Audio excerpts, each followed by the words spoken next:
What happened is that one night, a teenage girl was taking the subway home from work back to her house in New York. The scary part is when she went on board, she sat directly across from two men with a woman sitting in the middle. The creepy part is that the woman kept staring at her and wouldn't even blink, while the two men never once looked at her. Well, at the next stop, a man with a trench coat walked in, but the girl didn't pay much attention to him. The girl kept trying to look away so that one lady wouldn't stare at her, but she just kept looking, wouldn't even blink. Well, at the next stop, that random man with the trench coat pulled out the teenage girl and dragged her out of the subway. She was screaming, asking for help because she had no idea why this guy just pulled her out. But the guy told her to calm down and said he actually saved her life because the woman that was staring at her was actually dead, and the two men next to her were holding her up to make her look alive. The random guy with the trench coat said if he didn't pull her out, she was going to be their next victim. A 6th grade teacher asked her class the other day how many of them were Trump fans. And most of them, not knowing what a Trump fan was and of course wanting to be liked by their teacher, they all raised their hands. Well, all except for little Johnny. The teacher looks over at little Johnny and says, "Johnny, why are you being different again?" And he says, "Well, because I'm not a Trump fan." And she says, "Well, why are you not a Trump fan?" And he says, "Because I'm a Democrat." She says, "Really, why are you a Democrat?" He says, "Well, my mom's a Democrat and my dad's a Democrat, so I'm a Democrat." She says, "Oh, really? Well, what if your mom was a moron and your dad was an idiot? What would that make you?" Johnny smiles and says, "A Trump fan." This lady's sitting on the couch in the living room. She hears a knock on the door. She gets up, she answers it, and there's a guy standing there. And he goes, "Excuse me, miss, do you have a vagina?" She slams the door. The next morning, she's sitting on the couch, knock on the door, answers it, same guy. "Excuse me, miss, do you have a vagina?" She slams the door. Later that night, her husband comes home from work. He tells her what happened. He goes, "Listen, you know what, honey? I'm going to take off for work tomorrow in case this guy comes back." The next morning, they're sitting on the couch, knock on the door. They both get up and go to the door. The husband says, "All right, listen, I'm going to stand behind the door. If he asks that question again, you say yes. I want to see where he's going with this." She goes, "Okay." She answers the door. Guy says, "Excuse me, miss, do you have a vagina?" And she goes, "Yes, I do." And he goes, "Good. Can you tell your husband to stop using my wife's and start using yours?"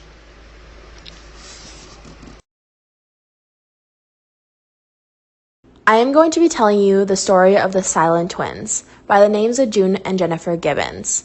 When the girls were toddlers, they barely ever talked, but the pediatrician said that it was common for twins to be behind in communication skills compared to other children. By the time they were in elementary school, they would only say one-word sentences every couple days. Jennifer would write at the level she was supposed to, but June would not. They started to be bullied in school for not talking, which led them to become so quiet they stopped talking to their family. The mother would listen in on them, and she could hear them constantly talking to each other behind closed doors.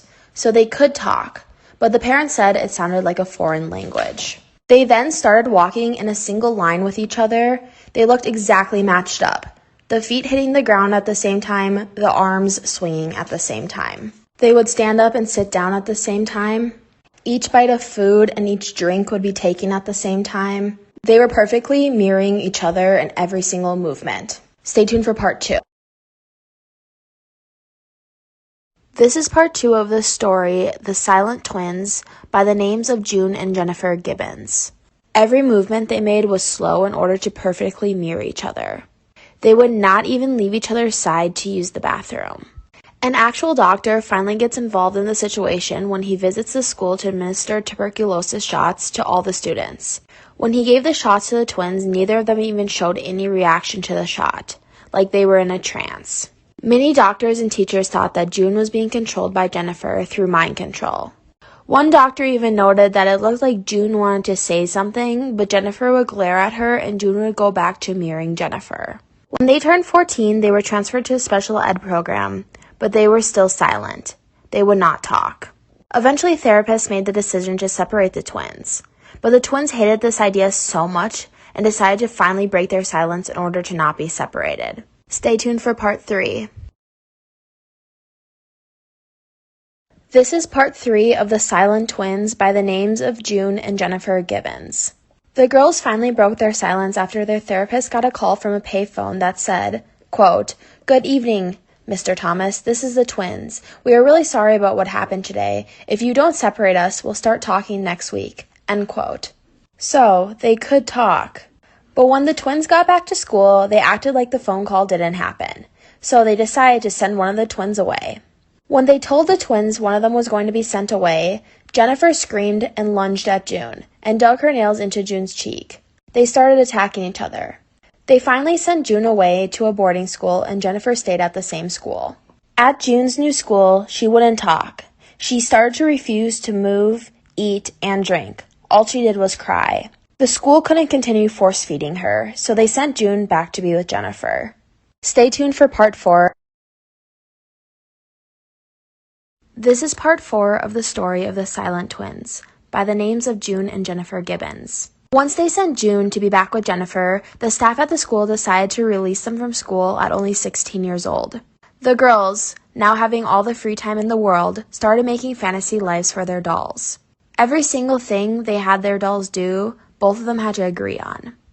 Their mom finally decided that it would probably be healthy to give the girls diaries.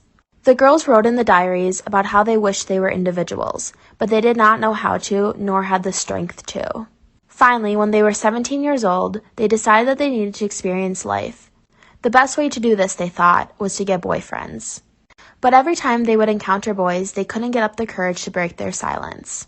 They finally got up the courage to go after the Armstrong boys, who one of them they thought was already in love with them. The boys would drink with the girls, they would smoke with the girls, they would do teenage things. Stay tuned for part 5. This is part 5 of the story of the Silent Twins by the names of June and Jennifer Gibbons.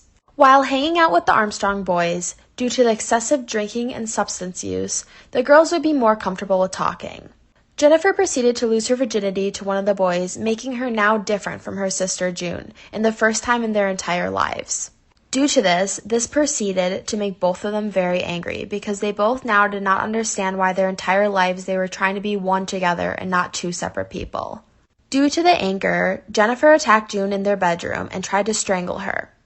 After they cooled off, they went on a walk, and on their walk, June then decided to push Jennifer off of a bridge. A car's headlights stopped the continued fight. That's when they realized things would never go back to how they were. The girls started to go down from there. They started breaking into places, stealing, committing vandalism. They would even report their own crimes to the police in an American accent. Stay tuned for part 6. This is part 6 of the story of the Silent Twins by the names of June and Jennifer Gibbons. The police kind of just ignored their continued crimes because they weren't severe enough for the police investigation. The girls then started to get more comfortable with committing crimes, and one night they decided to light the local tennis courts on fire. The next night they burned down a tractor store, and the next night police caught the girls while they were about to light down another place. The girls were then sent to prison without bail. This is when the girls became completely silent again and started synchronizing their movements again. Their feet moving at the same time, their hands moving at the same time, them sitting down and laying down at the same time, eating at the same time, and drinking at the same time. They also started a starvation pact.